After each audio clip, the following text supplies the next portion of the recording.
ಬರೋಬ್ಬರಿ 6 ತಿಂಗಳುಗಳ ಬಳಿಕ ದರ್ಶನ್ ಮತ್ತು ಪವಿತ್ರ ಗೌಡ ಇವತ್ತು ಮುಖಾಮುಖಿ ಆಗ್ತಾ ಇದ್ದಾರೆ.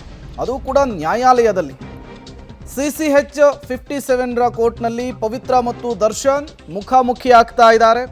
ಜನವರಿ 10ರಂದು ಅಂದರೆ ಇವತ್ತು ಖುದ್ದು ಎಲ್ಲ ಆರೋಪಿಗಳು ಹಾಜರಾಗಬೇಕು ಅಂತ ಹೇಳಿ ನ್ಯಾಯಾಲಯ ಸೂಚನೆ ಕೊಟ್ಟಿತ್ತು. ಜಾಮೀನು ಸಿಕ್ಕರೂ ಕೂಡ ಒಬ್ಬರಿಗೊಬ್ಬರು ಭೇಟಿಯಾಗಿರಲಿಲ್ಲ. ಒಬ್ಬರ ಮುಖವನ್ನು ಒಬ್ಬರು ನೋಡಿರಲಿಲ್ಲ. ಪವಿತ್ರ ಮತ್ತು ದರ್ಶನ್ ವಿಡಿಯೋ ಕಾನ್ಫರೆನ್ಸ್ ಮೂಲಕ ಮುಖಾಮುಖಿಯಾಗಿದ್ದೆ ಲಾಸ್ಟು, ಅದೇ ಕೊನೆ. ನ್ಯಾಯಾಧೀಶರ ಮುಂದೆ ಇವತ್ತು ಮುಖಾಮುಖಿ ಆಗ್ತಾ ಇದ್ದಾರೆ ದರ್ಶನ್ ಪವಿತ್ರ. ಅದಾದ ಬಳಿಕ ದರ್ಶನ್ ಹಾಗೂ ಪವಿತ್ರ ದೂರ ಆಗಿರ್ತಾರೆ.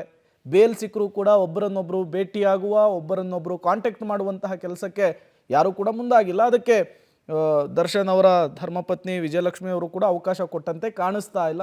ಬಟ್ ಈಗ 6 ತಿಂಗಳುಗಳ ಬಳಿಕ ಕೋರ್ಟ್ನಲ್ಲಿ ಇಬ್ಬರ ಭೇಟಿ ಆಗ್ತಾ ಇದೆ, ಮುಖಾಮುಖಿ ಆಗ್ತಾ ಇದ್ದಾರೆ. ಈ ಸಂದರ್ಭದಲ್ಲಿ ಏನೆಲ್ಲ ಬೆಳವಣಿಗೆಗಳಾಗುತ್ತೆ ಅನ್ನೋದು ಸದ್ಯಕ್ಕಿರುವಂತಹ ಕುತೂಹಲ. ಕಾರಣ ಜೈಲಿನಿಂದ ಹೊರಬಂದ ತಕ್ಷಣ ಪವಿತ್ರ ಗೌಡ ದರ್ಶನ್ ಹೆಸರಿನಲ್ಲಿ ಪೂಜೆ ಮಾಡ್ತಾರೆ. ಮತ್ತೊಂದು ಕಡೆ ದರ್ಶನ್ RR ನಿವಾಸವನ್ನೇ ತೊರೆದ್ಬಿಟ್ಟು ಈಗ ತಮ್ಮ ಪತ್ನಿಯ ಫ್ಲಾಟ್ನಲ್ಲಿ fix ಆಗಿಬಿಟ್ಟಿದ್ದಾರೆ.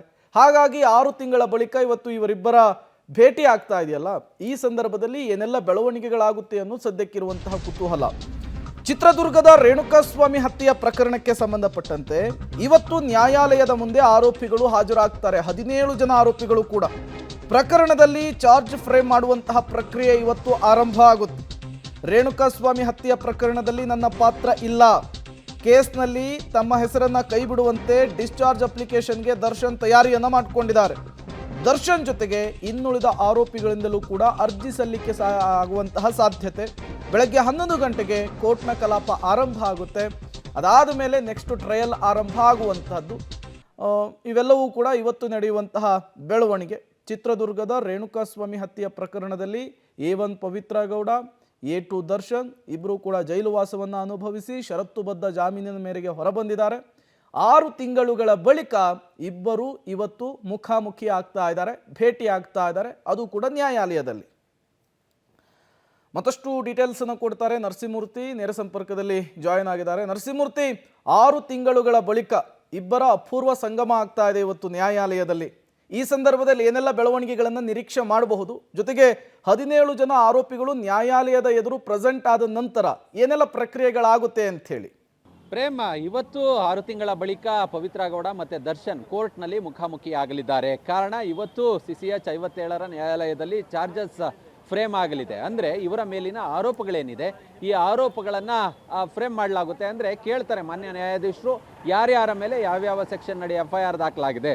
Suppose A1 Pavithra Gowda, ಆಕೆಯನ್ನು ಕಟಕಟಗೆ ಕರೀತಾರೆ. ಆ ಕರೆದಂತಹ ಸಂದರ್ಭದಲ್ಲಿ ತಮ್ಮ ಮೇಲೆ ಕಿಡ್ನ್ಯಾಪ್ ಪ್ರಕರಣ IPC 301 ಕಿಡ್ನ್ಯಾಪ್ ಪ್ರಕರಣ ಇದೆ, ಇದ್ರ ಬಗ್ಗೆ ಒಪ್ಕೊಳ್ತೀರಾ, ನೀವು ಇದರಲ್ಲಿ ಭಾಗಿಯಾಗಿದ್ದೀರಿ ಅಂತೇಳಿ ಕೇಳ್ತಾರೆ. ಆ ಸಂದರ್ಭದಲ್ಲಿ ಇಲ್ಲ ಸ್ವಾಮಿ, ನಾನು ಇದರಲ್ಲಿ ಭಾಗಿಯಾಗಿಲ್ಲ, ವಿಚಾರಣೆ ನಡೀಲಿ ಅಂತ ಹೇಳಿದ್ರೆ ಅಲ್ಲಿಗೆ ನೆಕ್ಸ್ಟು ಟ್ರಯಲ್ ಆರಂಭವಾಗುತ್ತೆ. ಅಂದರೆ ನೆಕ್ಸ್ಟ್ ಹಿಯರಿಂಗ್ ಡೇಟ್ಗೆ ಫಸ್ಟ್ ಹಿಯರಿಂಗ್ ಡೇಟ್ ಯಾವುದಿರುತ್ತೋ ಅವತ್ತಿನಿಂದ ಈ ಟ್ರಯಲ್ ಆರಂಭವಾಗುತ್ತೆ. ಹೀಗೆ ಎಲ್ಲ ಆರೋಪಿಗಳನ್ನು ಕೂಡ ಕೇಳ್ಕೊಂಬರ್ತಾರೆ.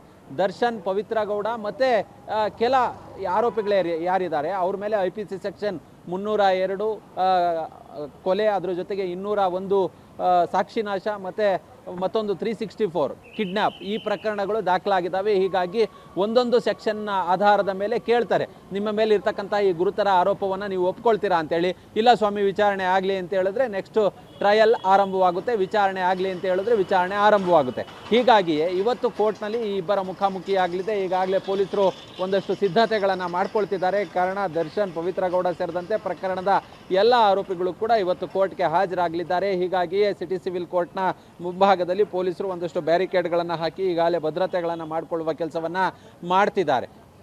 ಇವತ್ತು ಚಾರ್ಜ್ ಫ್ರೇಮ್ ಆದ ಬಳಿಕ ಮುಂದೊಂದು ದಿನ ಅಂದರೆ ನೆಕ್ಸ್ಟ್ ಹಿಯರಿಂಗ್ ಡೇಟ್ ಯಾವುದಿರುತ್ತೆ, ಫಸ್ಟ್ ಹಿಯರಿಂಗ್ ಡೇಟು, ಅವತ್ತಿನಿಂದ ಟ್ರಯಲ್ ಆರಂಭವಾಗುತ್ತೆ. ಇವತ್ತು ಈ ಚಾರ್ಜಸ್ ಫ್ರೇಮ್ ಮಧ್ಯೆಯೇ ದರ್ಶನ್ ತಮ್ಮ ವಕೀಲರ ಜೊತೆ ಈಗಾಗಲೇ ಮಾತನಾಡಿರ್ತಕ್ಕಂಥ ಸಾಧ್ಯತೆ ಇದೆ. ಡಿಸ್ಚಾರ್ಜ್ ಅಪ್ಲಿಕೇಶನನ್ನು ಹಾಕ್ಕೊಳ್ಬಹುದು ಅನ್ನೋ ಮಾಹಿತಿಗಳು ಕೂಡ ಲಭ್ಯವಾಗ್ತಿದೆ. ಹೀಗಾಗಿ ಇವತ್ತು ಕೋರ್ಟ್ನಲ್ಲಿ ಪವಿತ್ರ ಗೌಡ, ದರ್ಶನ್ ಇಬ್ಬರು ಕೂಡ 5-6 ತಿಂಗಳ ಬಳಿಕ. ಓಕೆ, ಥ್ಯಾಂಕ್ ಯು ನರಸಿಂಹಮೂರ್ತಿ ತಮ್ಮೆಲ್ಲ ಮಾಹಿತಿಗಾಗಿ.